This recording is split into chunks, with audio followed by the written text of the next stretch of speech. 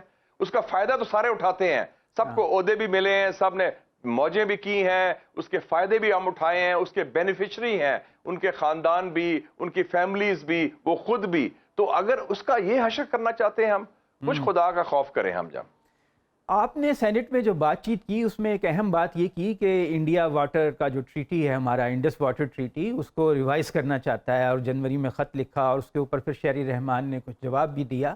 اور آپ کہتے ہیں کہ انڈیا نے یہ اس لیے کیا کہ وہ سمجھتے ہیں کہ پاکستان کمزور ہے اس وقت اور اسٹریٹجک کلیئرٹی نہیں ہے. تو یہ جو اسٹریٹجک کلیئرٹی انڈیا کے بارے میں آپ کہتے ہیں، اس کا کیا مطلب ہے؟ اس کی تھوڑی وضاحت کریں. دیکھیں جی، دو ایسپیکٹ ہیں. ایک تو ٹائمنگ کیا ہے انڈین خط کا. انہوں نے جنوری 2023 میں لکھا، اور جنوری 2023 میں اس لیے لکھا کہ انہوں نے دیکھ لیا کہ 2022 میں پاکستان کے اندر جو سیاسی چپکلش ہے وہ نہ ختم ہونے والی ہے، اس میں آپس میں لڑائی بڑھ رہی ہے. تو ایک کمزوری کو انہوں نے فائدہ اٹھایا، جو کہ ہندوستان ہمارا خیر خواہ تو نہیں ہے. جو اسٹریٹجک کلیئرٹی سے میری مراد ہے کہ میں نے دیکھا ہے کہ پاکستان کے اندر، اور اس میں ماضی کی ملٹری جو لیڈرشپ تھی اس کو بھی اس قصوروار ٹھہراتا ہوں کہ ان کا جو سوچ تھی، انہوں نے صحیح اسیسمنٹ نہیں کی کہ نریندر مودی کی گورنمنٹ کی کیا سوچ ہے، کیا نیت ہے، کیا چاہت ہے. انہوں نے کہا جی وہ ہندوستان سے یہ بھی کر لیں، ہندوستان کو کشمیر بھی فریز کر لیں، اور بلکہ یہ بھی کہا گیا کہ جب ہندوستان نے سیز فائر کی بات کی تو انہوں نے کہا کہ جی اب ہندوستان ہم سے بات کرے گا کشمیر پر بھی. وہ تو ورلڈ کپ ہارے تھے پاکستان کو تاکہ فائدہ نہ پہنچ سکے، اس حد تک وہ آپ کی دشمنی کر رہے ہیں. تو اس حوالے سے کشمیر پر جب قبضہ کیا ہندوستان نے، اس وقت بھی ہمیں توقع تھی، امید تھی. آپ کو یاد ہے ٹویٹ بھی کیا گیا، اور ویسے بھی کہا گیا کہ ہندوستان سے ہم یہ بڑی باتیں کر سکتے ہیں، بریک تھرو ہوگا. اور ہماری بڑی سافٹ لائن تھی ہماری ملٹری لیڈرشپ کی، جو اس وقت موجودہ کی بات نہیں کر رہا، ماضی کی بات کر رہا ہوں. تو میرے خیال میں اسٹریٹجک کلیئرٹی کا مطلب ہے. اور پھر ہم نے یہ بھی کہا کہ ہم ہندوستان کے ساتھ تعلقات بہتر کر کے امریکہ کی خوشنودی حاصل کر لیں گے. کہ ہم کس دنیا میں رہ رہے ہیں، اس پر ایک نیا آرڈر ایمرج کر رہا ہے اس خطے میں. اس میں ایشیا کا ابھرتا ہے، جیسے علامہ اقبال نے کہا تھا، دیکھ مشرق سے ابھرتے ہوئے سورج کو دیکھ، گرا خواب چینی سنبھلنے لگے، ہمالیہ کے چشمے ابلنے لگے.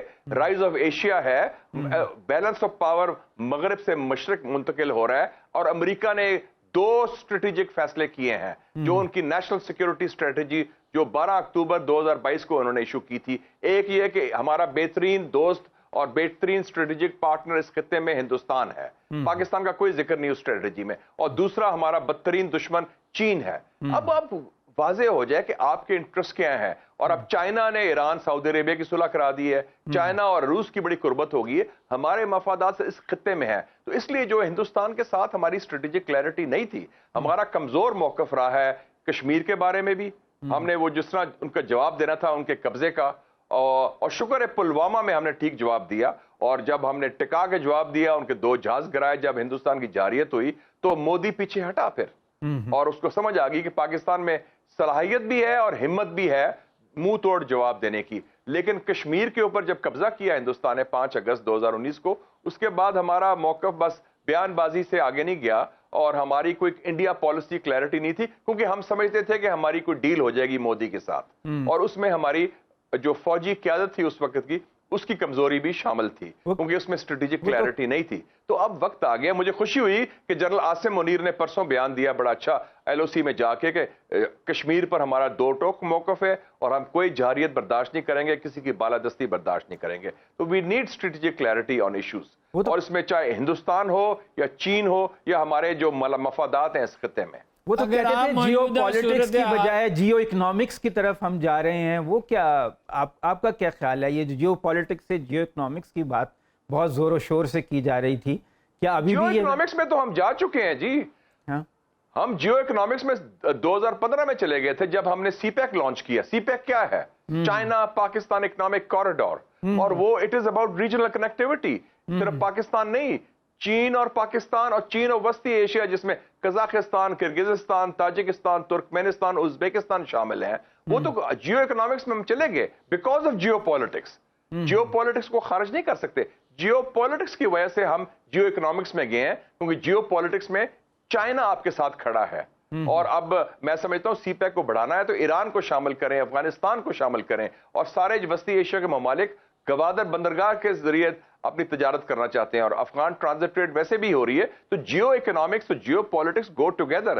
یہ آئدر اور والا اپروچ نہیں ہے, اور جیو پالیٹکس ابھی حاوی ہے اس دنیا میں. ابھی تو لگتا ہے کہ ہم نتیجے میں جو ہمارے ہاں جیو پالیٹکس ہوئی ہے. جی ہارون صاحب کچھ پوچھنا چاہیں؟ جی اگر یہی ہم مخمسے کا شکار ہیں نا, آپ کی گفتگو سے یہ ظاہر ہوا, ویسے بھی آشکار ہے ہم ڈائلما کا شکار ہیں.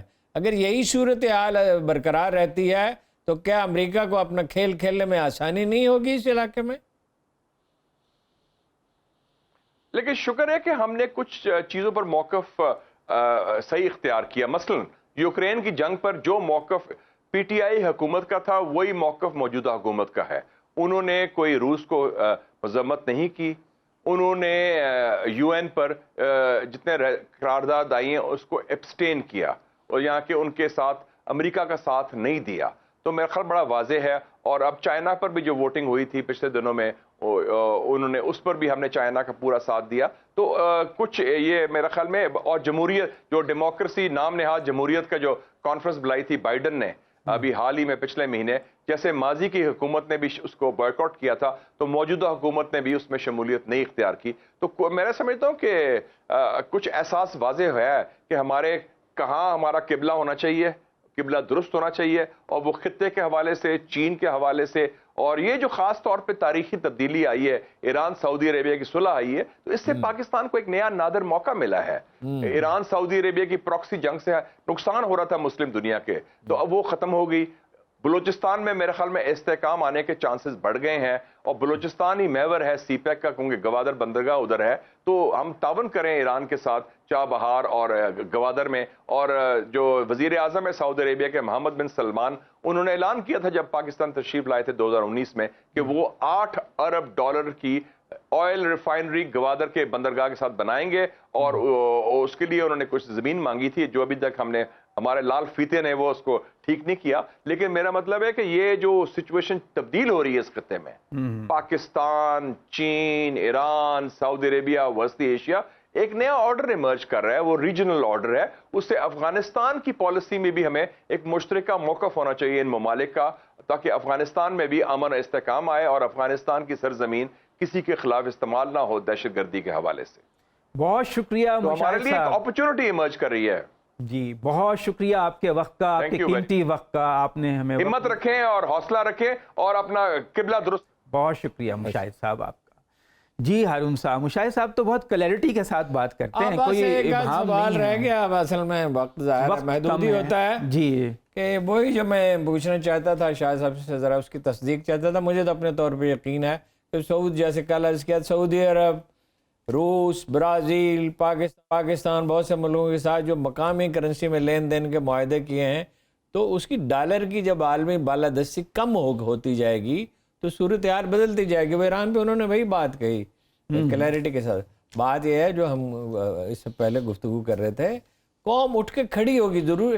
دیکھیے گالی نہیں بکنی چاہیے, تشدد بالکل نہیں ہونا چاہیے, الزام تراشی قطعی نہیں ہونی چاہیے, جس میں بعض لوگ پڑ گئے ہیں. اب ہیجان میں شدت آتی جا رہی ہے تو لوگ الزام تراشی نہیں. آپ کے پاس بہت دلائل ہیں اور بڑی اپرچونٹیز ہیں بات کرنے کے. لوگ شہروں میں پرامن مظاہرے کریں, بالکل عدم تشدد کے ساتھ اپنا موقف بیان کریں, اور چاہے شدت کے ساتھ بیان کریں, نازیبا نہ ہو. اگر لوگ یہ سمجھ لیں کہ عدم تشدد کے ساتھ جو تحریک چلائی, جو قائد اعظم نے چلائی, جو گاندھی نے چلائی, جو نہرو نے چلائی, اگر عدم تشدد کا راستہ اختیار کرتے ہیں تو عوامی فتح کو کوئی راستہ روک نہیں سکتا. عدالت کو نہیں منہدم کیا جا سکتا, میڈیا کو نہیں منہدم کیا جا سکتا, اداروں کو یہیں رہنا ہے, باقی اداروں کو بھی یہیں رہنا ہے. تو ایک ہی راستہ ہے, اپوزیشن حکومت کو برداشت کرے, جہاں برداشت کرنے کی ضرورت. یہ جو قانون سازی ہو رہی ہے کہ سپریم کورٹ کے اختیارات محدود کر دیں گے, اور اگر ارادہ ہے کہ جی وہ اس کو وزیر اعظم کو بلا ہی نہیں سکے, تو وہ کون سی سپریم کورٹ ہوگی؟ وہ کون سی سپریم کورٹ ہوگی جس کے چیف جسٹس کے پاس بینچ بنانے کا اختیار بھی نہیں ہوگا؟ امریکہ میں ایک صدارتی الیکشن کا فیصلہ سپریم کورٹ نے کیا, بلکہ دراصل دونوں صدارتی الیکشنوں کا, یعنی الگور کا تو بالکل قطعی طور پہ عدالت ہی نے فیصلہ کیا, اور جیسے ہی فیصلہ آیا ساری قوم ٹھنڈی ہو کے بیٹھ گئی. اس کو کہتے ہیں جمہوریت.